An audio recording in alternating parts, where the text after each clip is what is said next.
तो हेलो साथियों, नमस्कार। स्वागत है आपका आपके अपने चैनल सक्सेस जंक्शन एक कदम सफलता की ओर में। मेरा नाम है अतुल शुक्ला और हम लेकर के आ गए हैं आपके लिए मध्य प्रदेश अतिथि शिक्षक भर्ती से संबंधित एक बड़ी अपडेट निकल करके यहाँ पर आ रही है। अतिथि शिक्षक भर्ती को लेकर के ऑफिशियल आदेश यहाँ पर जारी किया गया है। अब इस ऑफिशियल आदेश में क्या कहा गया है वो हम आपको सारी जानकारी देने वाले हैं। साथ ही साथ में सेकेंड काउंसलिंग लिस्ट आ सकती है कि नहीं, और अगर आएगी तो कब तक आ सकती है, वो भी हम आपको बताने वाले हैं। और जितने भी अतिथि शिक्षकों का चयन हुआ है, वो लोग स्कूलों में जा रहे हैं तो वहाँ पर उनको जॉइनिंग नहीं दी जा रही है। तो ऐसे में वे क्या स्टेप उठा सकते हैं, क्या कदम उठा सकते हैं, उसके बारे में भी आपको बताने वाले हैं। अब संकुल प्राचार्य जॉइनिंग देने से मना नहीं कर सकते हैं। ये बहुत सारी समस्याएं यहाँ पर निकल कर के सभी अतिथि शिक्षकों के सामने आ रही हैं। जिनका सिलेक्शन हुआ है उनके सामने भी, और जिनका सिलेक्शन नहीं हुआ है उनके सामने भी समस्या आ रही है। तो सारी जानकारी हम आपको देने वाले हैं। उससे पहले वीडियो को लाइक करके चैनल को सब्सक्राइब कर लीजिए, जिससे कि मध्य प्रदेश में होने वाली सभी भर्ती परीक्षाओं की जानकारी सही समय पर आप तक पहुंच सके। साथ ही साथ में वर्ग 3 की और वर्ग 2 की जो हमने फ्री ऑफ कॉस्ट क्लासेस चालू की हैं, वो भी आप तक पहुंच सकें। डेली बेस पर ईवीएस की क्लास, सीडीपी की क्लास, मैथ पेडागोजी, ये सारी क्लास डेली बेस पर आ रही हैं। आप लोग जरूर देखिएगा, ठीक है। तो चलिए देख लेते हैं क्या यहाँ पर अपडेट निकल करके आई है, क्या ऑफिशियल आदेश यहाँ पर अतिथि शिक्षकों के लिए जारी किया गया है। आइए देख लेते हैं। देखिए, सबसे पहला आदेश यहाँ पर कार्यालय जिला शिक्षा अधिकारी जिला निवाड़ी मध्य प्रदेश के द्वारा जारी किया गया है। डेट देख लीजिए, 21/10/2024 को यह जारी किया गया है। यानी कि ये कल ही आदेश जारी किया गया, लेटेस्ट आदेश है जो हम आपके लिए लेकर के आए हैं। ऊपर लिखा हुआ है तत्काल आवश्यक। अब क्या आवश्यक अपडेट है, आइए देखते हैं। प्राचार्य समस्त हाई स्कूल हायर सेकेंडरी जिला निवाड़ी, हालांकि ये जिला निवाड़ी के लिए जारी किया गया है, लेकिन ये सभी जिलों के लिए जारी किया जा सकता है। इसके लिए आपको स्टेप लेना होगा। आप क्या कर सकते हैं वो भी आगे हम आपको बताएंगे। देखिए, पहले यह आदेश पढ़ लेते हैं। विषय है अतिथि शिक्षकों के संबंध में। उपरोक्त विषय अंतर्गत लेख है कि लोक शिक्षण संचालनालय से यानी कि डीपीआई के द्वारा अतिथि शिक्षकों की सूची जो है वो जारी हुई है। उक्त संबंध में अतिथि शिक्षक संस्थाओं पर पहुंच रहे हैं। अनेक अतिथि शिक्षक विभिन्न कारणों से कार्यालय में उपस्थित हो रहे हैं, जो कि उचित नहीं है। ठीक है, डीपीआई के कार्यालय में बहुत से अतिथि शिक्षक यहाँ से जा करके अपनी जो है शिकायत वहाँ पर लिख रहे हैं, या फिर निवाड़ी जिला का जो कार्यालय है वहाँ पर जाकर के अपनी शिकायत लिख रहे हैं जिला शिक्षा अधिकारी के पास में। तो यही जिला शिक्षा अधिकारी ने संकुल प्राचार्य से पूछा है कि भाई ऐसी क्या प्रॉब्लम है जिसकी वजह से इन अतिथि शिक्षकों को हमारे पास में आना पड़ रहा है। अतः आपको निर्देशित किया जाता है कि अतिथि शिक्षकों के संबंध में नियमानुसार कार्यवाही करना सुनिश्चित करें। किसी भी अतिथि शिक्षक को अनावश्यक रूप से कार्यालय में न भेजें। किसी प्रकार की समस्या आने पर दूरभाष या फिर पत्र के माध्यम से मार्गदर्शन प्राप्त कर सकते हैं। यानी कि जो भी वहां पर संकुल प्राचार्य है उनको बोला गया कि भाई अतिथि शिक्षकों को आप यहाँ पर कार्यालय में बार बार नहीं भेजें। तो अतिथि शिक्षक जाए कहाँ? अगर अपनी शिकायत कार्यालय में लेकर के जा रहा है तो वहां पर जिला शिक्षा अधिकारी कह रहे हैं कि नहीं भैया, हम संकुल प्राचार्य से बात कर लेंगे, आपका निराकरण हो जाएगा। संकुल प्राचार्य को इस तरह का लेटर लिख रहे हैं कि भैया तुम हम लोग हमारे पास से मत भेजो, जो भी कार्रवाई करनी है अपने आप वहां पर निपट लो, ठीक है ना। तो ये तो हाल है यहाँ पर शिक्षा विभाग के। चलिए एक और आदेश दिखाते हैं, देखिए। तो यह आदेश भी जारी किया गया 21 तारीख को ही जिला शिक्षा अधिकारी निवाड़ी के द्वारा जारी किया गया है। संकुल प्राचार्य तरिचर कला जिला निवाड़ी, ये तरिचर कला करके कोई स्कूल है वहां के लिए जारी किया गया है। कारण बताओ नोटिस सूचना पत्र जवाब प्रस्तुत करने हेतु बाबत। यानी इनके पास से पहले ऐसा एक नोटिस भेज दिया था, लेकिन उसके बाद में जब कार्यवाही नहीं की गई और अतिथि शिक्षक दोबारा से उस कार्यालय में पहुंचे तो यहाँ पर कारण बताओ नोटिस जारी किया गया है इस विद्यालय के लिए। चलिए इस नोटिस में क्या लिखा गया है देख लेते हैं।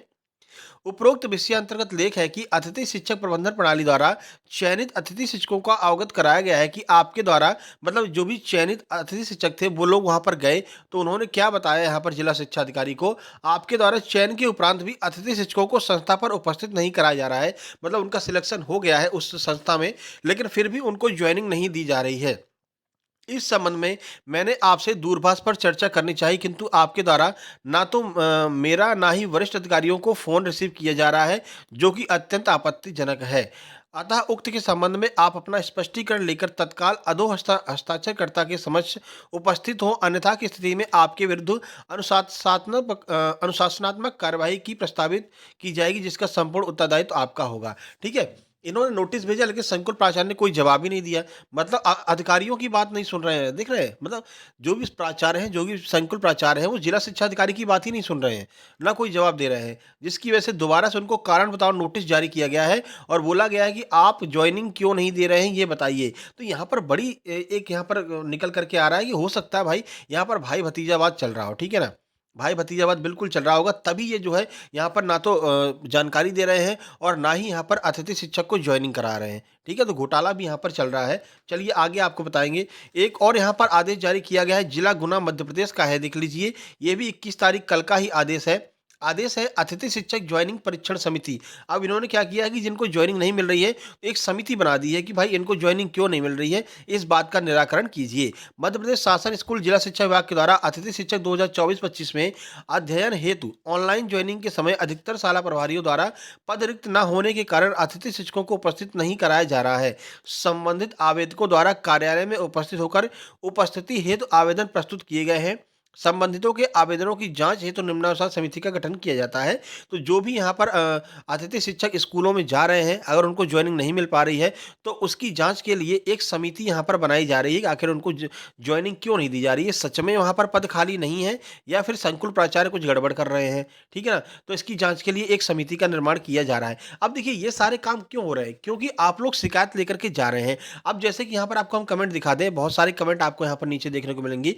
तो ऐसे लोग जिनको ज्वाइनिंग नहीं मिल पा रही है, वो लोग क्या कर सकते हैं, वो हम आपको बताते हैं। देखिए, प्रिंसिपल जॉइनिंग और रेफरेंस कोड नहीं दे रहे हैं, मना कर रहे हैं, हम नहीं रखेंगे। शायद भाई-भतीजावाद वापस से शुरू हो गया। 1 महीने से ये लोग बोल देंगे कि अल्टामेंट वाले जो अतिथि शिक्षक हैं, वो आए ही नहीं जॉइनिंग करने, फर्जीवाड़ा फिर से शुरू हो गया है।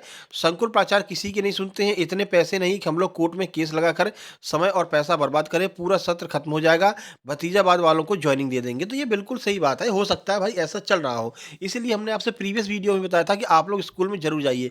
अब आपके पास में एक ऑप्शन है, आप क्या कीजिए, एक लेटर लिखिए, एक प्रार्थना पत्र लिखिए और जिला शिक्षा अधिकारी के पास में चले जाइए। आपके जो जिला का जिला शिक्षा अधिकारी है उसके पास में जाइए, उसको जो है आप ये लेटर दीजिए, प्रार्थना पत्र दीजिए कि सर मेरा यहाँ-यहाँ पर जॉइनिंग हुई है, मतलब ऑनलाइन पोर्टल के माध्यम से जॉइनिंग लेटर मिला है, लेकिन हमको जो है वहाँ के जो संकुल प्राचार्य हैं वो जॉइनिंग नहीं दे रहे हैं। तो फिर इस तरह का जो लेटर है वो यहाँ पर जारी किया जाएगा वहाँ के जिला शिक्षा अधिकारी के द्वारा और आपको जॉइनिंग दिलाई जाएगी, ठीक है? तो ये आप कर सकते हैं। अगर आप शिकायत नहीं करेंगे तो कोई एक्शन नहीं लिया जाएगा। अब आपके पास यही एक ऑप्शन है कि आप तुरंत उस बात की शिकायत कीजिए कि सर हमको जॉइनिंग नहीं मिल रही। देखिए, सर मुझे स्कूल मिल गया है बट स्कूल में गए तो प्राचार्य ने जॉइनिंग लेने से मना कर दिया। प्राचार्य के द्वारा बोला गया है कि मेरे यहाँ की एक ही सब्जेक्ट के 2 अतिथि और 1 अतिथि को जॉइन करा लिया गया है और मुझे जॉइन नहीं दे रहे हैं। बोलते हैं छात्र संख्या कम है, मैं क्या करूँ सर, वो जॉइनिंग नहीं दे रहे हैं। देखिए, अब छात्र संख्या कम है या ज़्यादा है तो वो सरकार की दिक्कत है, आपकी दिक्कत नहीं है, ना ही वहाँ के संकुल प्राचार्य की दिक्कत है। संकुल प्राचार्य को जॉइनिंग दे देना चाहिए, संकुल प्राचार्य की जेब से तो पैसे जा नहीं रहे हैं। संकुल प्राचार्य पूरा अल्टीमेटम बना करके सरकार के पास भेजेंगे, वहाँ से अतिथि शिक्षक के लिए पैसे आएँगे और उनका वेतन भुगतान होगा, ठीक है?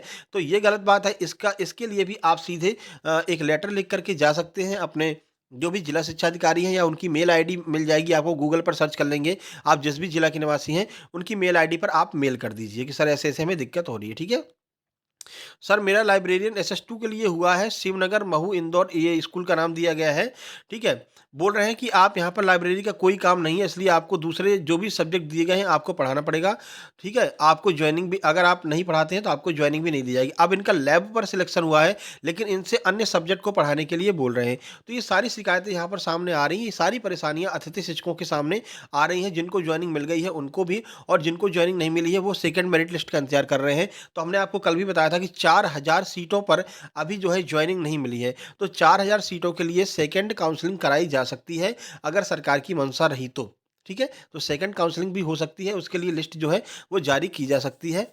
तो अब इसमें ये भी बताया था कि एक-एक विद्यार्थी को 3 से 4 स्कूल मिल गए हैं। एक सिलेक्ट करने के बाद में बाकी के 3 स्कूल खाली छोड़ने पड़ रहे हैं। ऐसे में ये ऐसे 1 से 1500 ऐसे स्कूल भी होंगे जो यहाँ पर भी खाली रह जाएँगे। तो कुल मिलाकर के 4.5 से 5000 सीटों पर यहाँ पर सेकंड काउंसलिंग कराई जा सकती है। जैसे ही इसको लेकर के कोई नया आदेश जारी होगा या कोई अपडेट आएगी, हम तुरंत आपको सूचित करेंगे। इसलिए वीडियो को लाइक और चैनल को सब्सक्राइब ज़रूर कर लीजिएगा। और हम डेली बेस पर क्लासेस चालू कर दी हैं वर्ग 3 की। भाई एक बार वर्ग 3 की अच्छे से तैयारी कर लीजिए और जॉइनिंग ले लीजिए, बार-बार का टेंशन खत्म हो जाएगा, ठीक है? तो अभी थोड़ी देर में सीडीपी की क्लास नंबर 5 आपके सामने आने वाली है, ठीक है? तो उसको ज़रूर देखिएगा। इससे पहले ईवीएस की 4 क्लास और 4 क्लास सीडीपी की और 2 क्लास मैथ पेडागोजी की हम अपलोड कर चुके हैं। आप लोग ज़रूर देखिएगा। एमपी टेट फ्री क्लासेज के नाम से प्लेलिस्ट बनी हुई है, चैनल के अंदर जाकर के विज़िट कीजिए और एक-एक क्लास आराम से देख कर के जाइए। नीचे टेलीग्राम चैनल की लिंक दी गई है, टेलीग्राम चैनल को ज़रूर जॉइन कर लेना। सक्सेस जंक्शन लाइव के नाम से टेलीग्राम चैनल है, वहाँ पर आपको हम फ्री में स्टडी मटेरियल प्रोवाइड कराते हैं, तो वो भी आप लोग वहाँ से डाउनलोड कर सकते हैं। मिलते हैं किसी नई वीडियो में नए अपडेट के साथ में, तब तक के लिए नमस्कार, धन्यवाद।